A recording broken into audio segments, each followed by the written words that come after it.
Magandang umaga po, Mr. Orlando Marquez. Good morning, sir. Good morning, Kong Ted, at good morning sa yung milyon-milyon nakikinig at nanonood sa yung programa. Opo, kasama ko si Chacha sa ating program. Ay, Salamat good morning, po. Opo. Mama Morning, Digit sir. at Chacha. Opo, thank you. Sir, ito ba'y nauninigan na po ninyo? Kasi ngayon, ongoing na po. Yung iba nga, nabigyan na po ng permiso. Basically po, lumalabas dito na pinapayagan pa rin ang mga hindi tumugon sa consolidation ng Public Utility UV Express at maging jeepney. Ano po yung reaction dito? Talagang totoo po yan, Kong Ted. Mapakarami po yan, lalo na dito sa Metro Manila, kahit sa mga probinsya. Yan ho kasi kung araw, panahon pa po ni Yusek Orbos, alala nyo ho, si Tim Orbos, na ang rekomendasyon namin na napagkasunduan noon ay mga selective routes at saka unahin po yung mga interconnectivity route system na i-modernize yung mga volume ng tao. Ang nangyari ho, unang-una, binalibaliktad pa nila yung sistema pero tapos na, inuna yung consolidation na ang sabi namin noon ay dapat mauna po sarted yung rationalization para makita natin yung tamang pangangailangan ng public transport sa bawat rota dahil nga evaluate mo muna yung pangangailangan at ilan yung siserbisyon sa lugar at anong klaseng sasakyan ang ilalagay sa mga rota.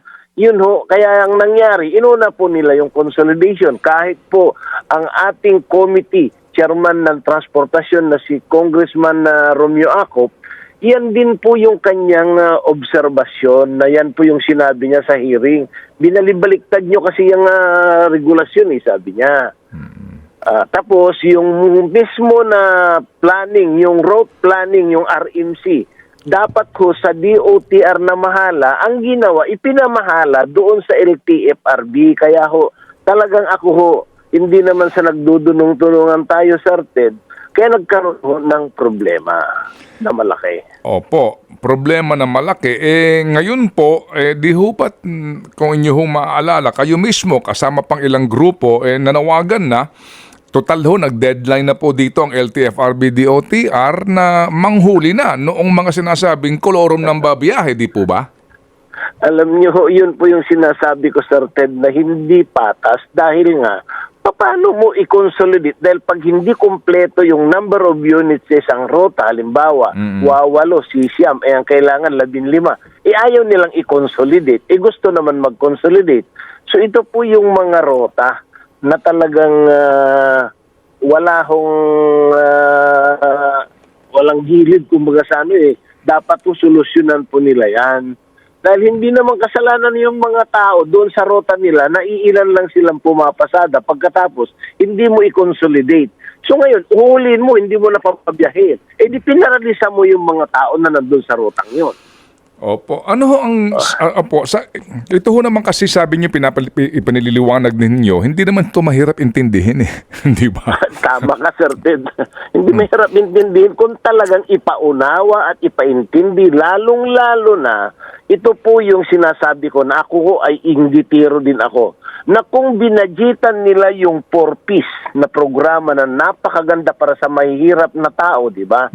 Pero yung ating public transport na nagsiservisyo sa mga trabahador na bumubuhay ng ekonomiya, bakit hindi malagyan ng tamang budget itong serbisyo publiko na public transport modernization program? Yan ho yung matagal ko nang kinu-question na mayroon namang kaming buwis sa gasolina, krudo, langis, baterya, gulong, spare part. Huwag nang galawin po yung road users tax. Kaso hindi naman ho nila ginawa dahil nga, sabi ko nga ho, marurunong naman ho sila, pero bakit ganon? Opo. So ano ho kayo po, ano ho naiisip po ninyo na maaari yung gawin kung meron man po, ano ho, dito nga po ngayon sa mismo na ang LTFRB, sinasabi na sige, yung mga sa Metro Manila po 266 routes ang papayagan daw po dito. So marami-rami ito. Kumbaga po, yung mga nag-consolidate, di ba? Okay, tuloy lang kayo. Pero yung mga hindi sumunod sa kanilang deadline, ito papayagan bumiyahe pa rin. Alam niyo, Sir Ted, ako hindi naman po sa pagbubuhat ko ng sariling upuan. Alam mo naman nung nandun ka pa sa DCMM. Ako ho ang kauna-unahan na nag-modernize ng air-condition na jeep sa Makati. Yung tinatawag noon na jeep ni Era, ginawa namin. So lahat po yung air-condition na jeep dyan ay nagsimula sa atin po dyan sa Makati. Ako ho yun, yung gumawa dyan na walang gastos ng gobyerno sa akin ni kahit sentabo. Kaya ako ho, hindi pa ako nagdudulong-dulungan kung sinunod sana noon yung proposal na talagang pumayag si Yusek Orbos na yung mga rota, sino yung gustong mag-modernize, sige, kayo muna. Yung ayaw, di ibayan mo para mamili yung tao kung sino, saan ang gusto niyang sumakay. Mayroon hong panukala noon na gano'n. Kaso nga ho, alam niyo naman ho, pagka binulyawang ka nung dating hari sa DOTR, wala kang magawa. Sino yung dating hari?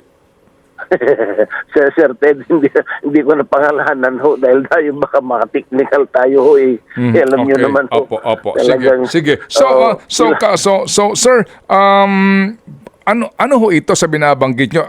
Ito na nangyayari. Hindi naman sa pinangungunahan ko kayo. Kasi po, ang sabi ho ng isang grupo na amin din nakapanayam, ito nagpipetisyon sa Supreme Court, sinasabi na ito'y patunay nga na failure ang implementasyon ng PUVMP.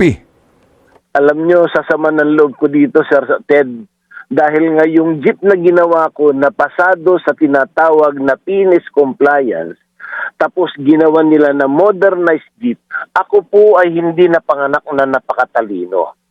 Na normal lang naman tayo. Pero yung minibus na lagyan mo ng modernized jeep, yan ho sinasabi ko lantaran. Katangahan po yon. Tinuturuan natin ang kabataan na mali pa po. Ang jeep natin, tanda natin, Sir Ted, pambansang panlupang sasakyan ng Pilipinas at yan ho ay pinasa sa Kongreso at Senado na ito po na ideklara ho yan noong 1974. Bakit ho ganun?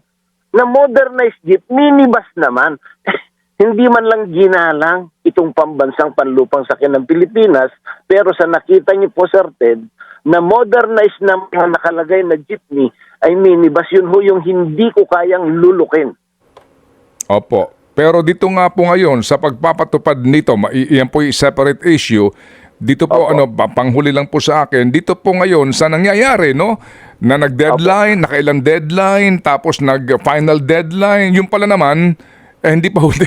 Pwede pa rin naman pumasada pala ang hindi nag-consolidate. Ang sabi nga po ng kabilang kampo, sa kanila, ang pananaw nila, ito po'y patunay, itong resolution number 053 ng LTFRB, patunay na failure ito hong pagpapatupad ng PUVMP. Ano po masasabi nyo?